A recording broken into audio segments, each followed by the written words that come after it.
Welcome to the D&D 5.5e Tournament of Subclasses Round 2 Fight 2. Today we have an Ancient's Paladin against an Eldritch Knight Fighter. Here's the Paladin, next will be the Fighter. Fighter beats the Paladin in initiative, and on its first turn is going to move up and cast Blur, so all attacks against him have disadvantage. The Paladin's going to dismount so the steed can give him the help action, which usually can't be done while being ridden. He misses, dealing damage with Graze, triggering a concentration check that the Fighter fails. The Paladin's second attack is a critical hit, and after accounting for Great Weapon Master, Great Weapon Fighting, and rerolling for Savage Attacker, he deals 51 points of damage. The Fighter casts Mirror Image and action surges for 2 more attacks, using War Magic to replace the second one with a casting of True Strike, which uses Intelligence and adds an extra d6. After Savage Attacker, we do 30 total damage and activate Second Wind. The Paladin would hit, but hits a Mirror Image instead, and then misses a second attack, dealing that Graze damage. Now that he knows he can't smite, he bonus action casts Magic Weapon, and his steed uses Healing Touch on him. Fighter does the same thing, attack and True Strike, hitting both of them. He's getting advantage from a combination of Find Familiar help actions and the Vex Mastery, by the way. And he activates Second Wind before the Paladin makes 2 more attacks that miss thanks to the Fighter casting Shield, and then they activate Lay on Hands. Fighter makes 2 more attacks, missing the first and hitting the second. After rerolling the Savage Attacker and the Piercer feat, he does 16 points of damage and activates his last Second Wind. The Paladin wants to cancel out the advantage the Fighter is getting, so he tries to channel Divinity Nature's Wrath, but the Fighter succeeds his save and the steed misses an attack. The Fighter only hits his second attack again, rerolling some damage dice, and takes a healing potion that he paid for. To the character sheets at the beginning, the Paladin got expensive armor, he got a healing potion. The Paladin casts a second level Cure Wounds, and the steed misses another attack. The Fighter hits his first attack, trying and failing to do better with Savage Attacker, and then a second attack uses a Piercer feat to reroll one of the dice, dealing a total of 23 damage. The Paladin makes 2 attacks that would even hit through shield, but both of them are taken out by mirror images.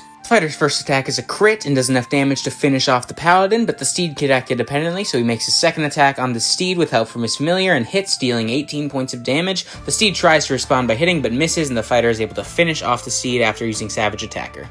So, today's winner is the Eldritch Knight Fighter, and the girlfriend prediction was spot on. Here is the updated bracket, and our next fight is going to be an Evoker Wizard against a Wild Magic Sorcerer.